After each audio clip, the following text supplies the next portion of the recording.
నమస్తే, నేను మీ Gopi. Welcome back to our channel. ఈరోజు మంది వచ్చేసరికి సినీ నిర్మాత చిట్టిబాబు గారు ఉన్నారు. సార్ నమస్తే. సార్ నమస్తే సార్, మనం చూస్తున్నాము హైదరాబాద్లో కూడా ఎంపీ ఎలక్షన్స్ అయితే రాబోతున్నాయి.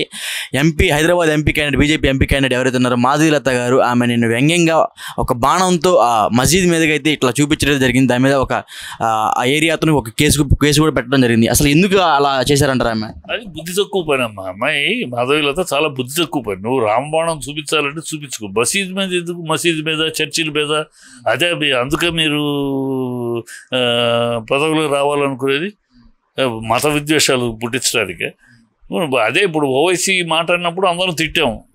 ఓవైసీ మత విద్వేషాలు మాట్లాడినప్పుడు ఓవైసీ తమ్ముడు 24 గంటలు పోలీసు తప్పుకుంటే వెళ్ళి చూస్తే ఆ రోజు అందరం తిట్టే కదా, అందరం విమర్శించే కదా. మరి ఇప్పుడు నేనేమనాలి? బుద్ధి జ్ఞానం ఉండాలి కదా. రామబాణం నువ్వు ఏం చేస్తే దేనికి ఏం చేస్తావు చేసుకో, విజయానికి ఏం చేసుకో. అంతేకాని రామబాణాన్ని మసీదుకి ఏం చేస్తావు ఏంటి? ఈ పిచ్చి పని. మసీదు అంటే మసీదు మీద బాణం వదులుతావు నువ్వు అంటే నువ్వు బాణం వదిలితే వాళ్ళు ఏం వదలాలి? పిచ్చి అమ్మాయి. డబ్బులు ఉన్నాయి తప్పితే అర్హత లేదు ఆవిడకి. ఆల్రెడీ ఇది కూడా వాళ్ళ మోడీ కూడా పొగడతా ఒక ట్వీట్ కూడా చేశారు. మోడీ పొగట కాదు, శక్తి. దీన్ని వీళ్ళు మలుచుకుంటున్నారు. ఒక లేడీ స్త్రీ శక్తి అన్నాడు. ఆ టైంలో రాహుల్ గాంధీ శక్తి మీద కమెంట్ చేశాడు. ఆ శక్తి మీద పోటీ పడుతున్నాను నేను పార్టీగా, అందుకని మహిళా శక్తి అని ఆయన మొదలెట్టాడు. ఆ మహిళా శక్తి అనగానే ఈవిడ మహిళా శక్తి అనగానే ఈవిడ ఏదో పెద్ద పోటీ.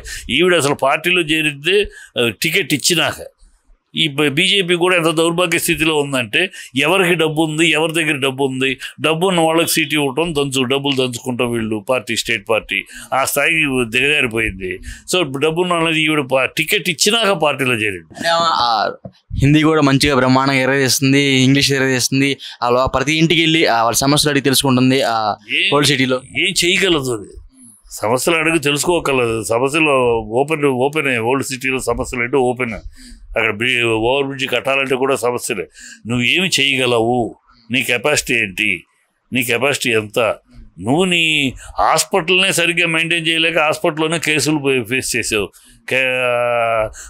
ఒక కరోనా టైంలో అనేక మంది చనిపోయారు ఆఫీసులో, ఆ హాస్పిటల్లో సరైన ఇది లేక. అందుకని మీ హాస్పిటల్ మూసేశారు. కొన్ని 10 రోజులు మూసేశారు హాస్పిటల్. ఇలాంటి అవకతవకలు నువ్వేం చేయగలవు? నీ ఒక హాస్పిటల్లే నిర్వహించలేని దానివి, ఒక హాస్పిటల్ని సవ్యంగా చూడలేని దానికి, అనేక ప్రాణాలు పోవడానికి కారకులైన దానివి. నువ్వు ఓల్డ్ సిటీలో ఏం చేస్తావు? నువ్వు ఊరినే రంగేసుకుని జై శ్రీరామ్ అంటే సరిపోదు. జై శ్రీరామం నీ శ్రీరాముని ఒకడికే కాదు కదా. శ్రీరామ్ ఒక బీజేపీ మెంబర్ ఏం కాదు కదా. జై శ్రీరాము బీజేపీ మెంబర్ ఏం కాదు. శ్రీరామ్ అనేవాడు అందరి దేవుడు, అందరి వాడు. దాన్ని ఏదో పెట్టుకుని వాళ్ళ రాముడిని మీరే పుట్టించినట్టు, రాముడిని మీరే తీసుకొచ్చినట్టు ఈడు సోది వాగుతూ ఉంటే అవన్నీ చాలా పొరపాటు. ఒళ్ళు బలుపు కేసు వేయాల్సిందే. ఇలాంటి వాళ్ళు శిక్ష పడాలి. అప్పుడు కానీ ఇప్పుడు వీళ్ళని చూసి ఓవైసీ ఇంకోటి చేస్తారు, ముస్లిం వాళ్ళు ఇంకోటి చేస్తారు, క్రిస్టియన్స్ ఇంకోటి చేస్తారు. అదేవిధంగా ఆమెకి Y+ కేటగిరీ కూడా సెంట్రల్ ప్రకటించిందంట. ఇప్పుడు ఈ తప్పుడు పనులు చేస్తే మరి థ్రెట్ ఉంటుంది కదా. అందులో ఓల్డ్ సిటీలో మామూలుగా తిరగడమే కష్టం. అంత దౌర్జన్యంగా ఉంటుంది అక్కడ. ఓల్డ్ సిటీలో కానిస్టేబుల్ ఒక లైన్ క్రాస్ చేసి తప్పుగా వెళ్తున్నాను పట్టుకోవాలని కూడా ట్రాఫిక్ పోలీస్ ఆపితే వాడు కొట్టేసి వెళ్ళిపోతాడు వాడు ఓల్డ్ సిటీలో. అలాంటి అరాచకమైన ప్లేస్ అక్కడ. ముస్లిమ్స్ అలా చేస్తున్నారు, డామినేషన్ ఎక్కువ ఉంటుంది కనుక అక్కడికి వీడికి పార్టీ ఏముంది? బీజేపీకి ఏముంది? బీజేపీకి తెలంగాణలో ఏముంది? ఓల్డ్ సిటీలో ఈనాళ్ళు ఏం చేయగలిగారు? మీకు 7 ఎమ్మెల్యేలు ఎంపీలు ఇస్తే ఏం చేశారు? గతంలో ఏమి చేయగలిగారు? ఏమి చేయరు. ఊరినే బూచి చూపిస్తూ రాముడు అంటూ ఇక వాళ్ళు ముస్లిం బూచి చూపిస్తుంటే ఏమి చేయగలిగింది లేదు, చేసింది లేదు. అంటే నేను ఒక కానిస్టేబుల్ని హక్ చేసుకున్నందుకు, ఆ కానిస్టేబుల్ని అదే ఒక ఏఎస్ఐ స్థాయిలో ఉన్న ఒక స్త్రీని హక్ చేసుకున్నందుకు ఆమె సస్పెండ్ చేశారు. ఆమెకైనా తెలీదా ఇలా ఎలక్షన్ టైంలో ఇట్లా పోలీసుని కలవకూడదని? అది ఎన్ని ఫోటో స్టంట్లు. ఈ అమ్మాయి ఫోటో స్టార్లు బాగా మహానటి, బ్రహ్మాండంగా మాట్లాడటంలో కానీ ఆ దేవుని పాటల్లో కానీ చాలా తెలిసిపోతుంది ఆవిడ మాటల్లోనే, నయవంచకపు మాటలు. ఇది వేదాలు పలకరిస్తుంటే నొసలు వెక్కిరిస్తే అంటారే ఆ టైపు.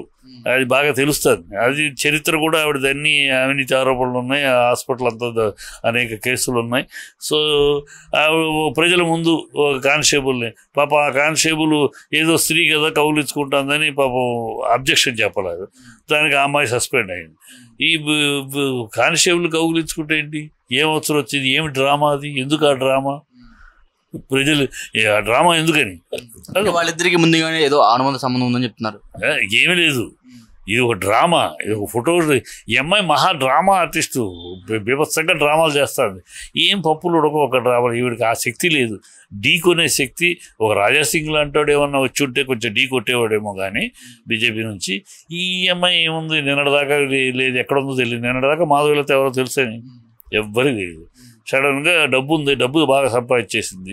ఇవాళ బీజేపీ సిద్ధాంతం మారింది కనుక, సిద్ధాంతం ప్రకారం కాదు బీజేపీ.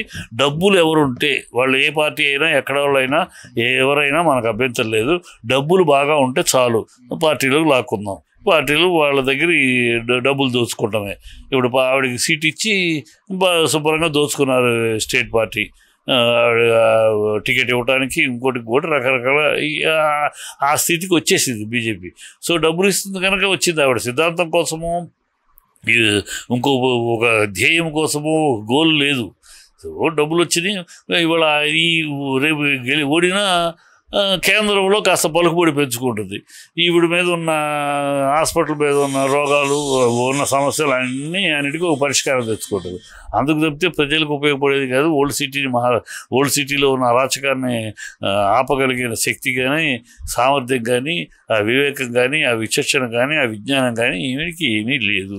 బయట ప్రజలు ఏమంటున్నారంటే, ఓల్డ్ సిటీలో మళ్ళీ ఎంఐఎం గెలిస్తే అంతా బాగానే ఉంటుంది, మాదిలత గెలిస్తే అక్కడ మతాలు చిచ్చు వల్ల పెద్ద పెద్ద గొడవల అవకాశాలు ఉన్నాయని చెప్తున్నారు. దానికి మీరు ఏమంటారు? అది ఇవాళ మాట కదా, మా ఓవైసీ ఎప్పుడు చెప్తున్న మాటే.